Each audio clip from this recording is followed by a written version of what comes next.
கர்த்தருடைய பரிசுநாமத்துக்கு ஸ்தோத்திரம். நமக்கு அதிகமான போதனைகள் இந்த விசுவாசத்தை பற்றி கொடுக்கப்படுகிறது இல்லையா?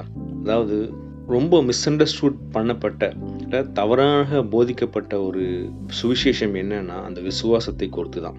ஏன்னா இந்த உலகம் என்ன சொல்லி கொடுக்குதுன்னா, நீங்க விசுவாசித்தால் நீங்க எல்லாமே கிடைச்சிடும். உங்களுக்கு என்ன வேணும்னாலும் கடவுள்கிட்ட என்ன பண்ணுங்க, நீங்க விசுவாசமா கேளுங்க, நம்பிக்கையோட கேளுங்க. தேவன் கண்டிப்பா செய்து முடிப்பாருங்கிற அந்த நம்பிக்கையோட நீங்க கேட்கும் போது கடவுள் கண்டிப்பா அதை செஞ்சு முடிச்சிருவாரு. ஆனா நம்ம புதிய ஏற்பாடு காலத்துல பார்க்கிறோம், எந்த சீஷர்களும் இந்த உலகத்தின் ஆசீர்வாதங்களை குறித்து அவங்க பேசவே இல்லை.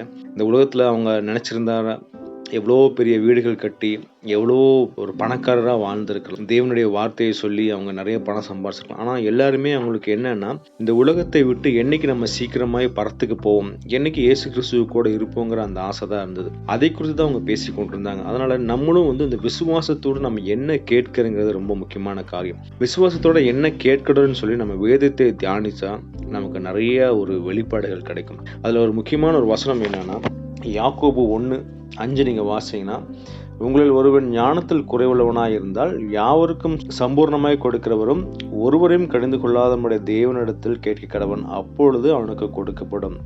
ஆனாலும் அவன் எவ்வளவாகிலும் சந்தேகப்படாமல் விசுவாசத்தோட கேட்க கடவன்.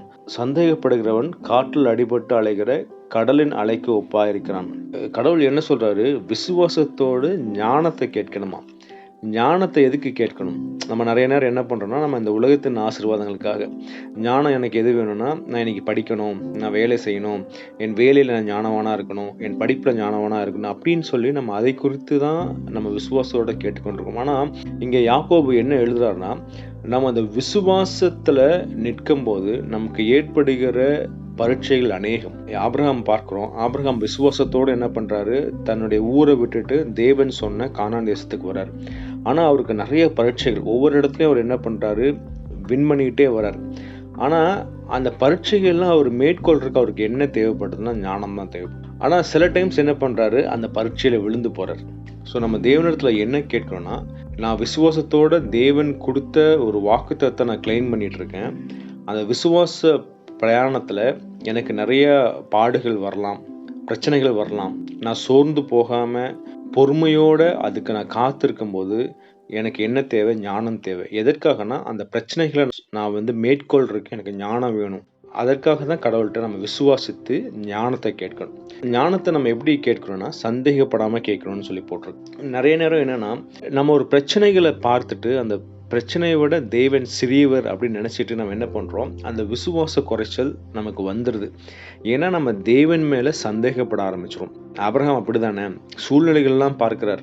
எனக்கு வயசாயிடுச்சு, சாராக்கு வயசாயிடுச்சு, மாம்சம் செத்து போச்சு, எங்கனால குழந்தை கொடுக்க முடியாது, இனி எப்போ கடவுள் கொடுக்க போறாருன்னு சொல்லிட்டு சாரா சொல்கிற அட்வைஸை கேட்டுட்டு ஆகார் மூலியமாக ஒரு குழந்தை பெற்றுக்கிறாங்க. அதனால தேவன் பாருங்களேன், 13 வருஷம் அவர் கூட பேசவே இல்லை. ஏன்னா அது விசுவாச குறைச்சல் அங்கே வந்துடுச்சு. ஞானத்தில் அங்கே குறைவு பட்டுட்டார். கடவுள்கிட்ட கேட்டுருக்கலாம் இல்லையா? சாரா சொல்கிறத கேட்கறதுக்கு முன்னாடி கடவுள்கிட்ட, கடவுளே இவ்வளோ வருஷம் ஆயிடுச்சு, எனக்கு இன்னும் குழந்தை தரலைன்னு கடவுள்கிட்ட கேட்டால் கடவுள் கண்டிப்பாக பதில் கொடுத்துரும். ஆனால் அந்த விசுவாச குறைச்சல் வந்துருச்சு, தேவன் மேலே ஒரு சந்தேகம் வந்துடுச்சு. அதனால தான் என்ன பண்ணுறாரு, ஆகார் மூலியமாக குழந்தை பெற்றுக்கிறார். கடவுளுக்கு பெரியமில்லாத ஒரு காரியம் இல்லையா? அதனால் இன்றைக்கி நமக்கு என்னென்னா, இந்த சூழ்நிலைகள் மத்தியில் நம்ம போகிறோம், இந்த விசுவாச பாதையில் நடக்கிறோம். தேவன் நமக்கு வாக்குத்தத்தம் பண்ணியிருக்கிறாரு. அந்த வாக்குத்தத்தத்தை நம்ம கிளைம் பண்ணும்போது நம்ம என்ன பண்ணணும்னா, சந்தேகப்படாமல் விசுவாசத்தோடு நம்ம கேட்கணும். தேவனோட அந்த உறவு அதிகமாக இருக்கணும் இல்லையா? ஏன்னா நம்ம ஒருத்தரை பற்றி சந்தேகப்படாமல் இருக்கணும்னா நம்ம அவர் கூட என்ன பண்ணணும், ஒரு நல்ல உறவில் இருக்கணும். ஃபார் எக்ஸாம்பிள் இன்னைக்கு நம்ம பிரைம் மினிஸ்டர் இருக்கிறாரு. பிரைம் மினிஸ்டர் சொன்னார்னா இந்த தேசத்தில் எல்லாமே நடக்கும். ஏன்னா அவரை பற்றி நமக்கு தெரியும், அவருக்கு என்ன பவர் கொடுக்கப்பட்டிருக்கிறது, இந்த கவர்மெண்ட் மூலிமா என்ன பவர் கொடுக்கப்பட்டிருக்கிறதுன்றது நமக்கு எல்லாமே தெரியும். நமக்கு தேவனை பற்றி ஏன் தெரியலனா, அவர் எப்படிப்பட்டவர், அவர் சர்வ வல்லமையுள்ள தேவன், இந்த உலகமே அவர் கருத்தில் தான் இருக்குன்னு சொல்லி நமக்கு தெரிய மாட்டேங்குது. அவர் சொல்ல ஆகும், கட்டளையிட நிற்கும். அதனால தான் என்ன ஆகுதுன்னா, நம்ம தேவனை பற்றி ஒரு சந்தேகம் வந்தால் தான் நமக்கு என்ன ஆகணும், ஆட்டோமேட்டிக்காக நம்ம விசுவாச குறைச்சல் வந்துடும்.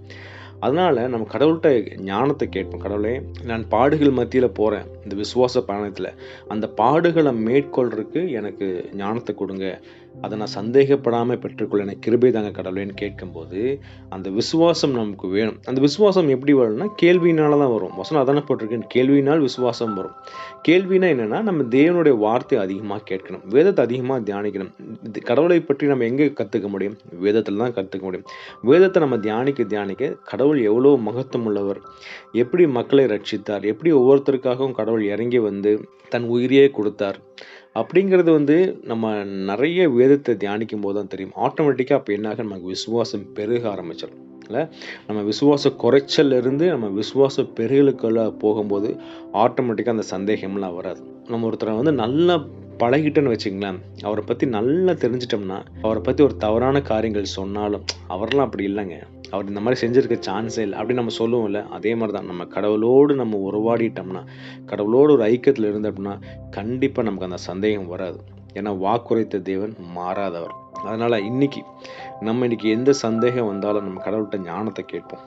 கடவுளே, அந்த ஞானத்தை கொடுங்க, விசுவாசத்தோடு பெற்றுக்கொள்ள எனக்கு கிருபை தாங்க கடவுளேன்னு சொல்லி ஆவியானவரை கேட்கும்போது ஆவியானவர் உள்ள நம்மளுக்கு கிரியை செய்து அந்த விசுவாசத்தை வர்த்திக்க பண்ணுவார். அந்த விசுவாசம் வந்துருச்சுன்னா ஆட்டோமேட்டிக்காக நமக்கு தேவன் ஞானத்தை கொடுத்துருவார். ஞானம் வந்துச்சுன்னா நமக்கு எந்த பிரச்சனை வந்தாலும் கடவுள் பார்த்துக்கொள்வார்.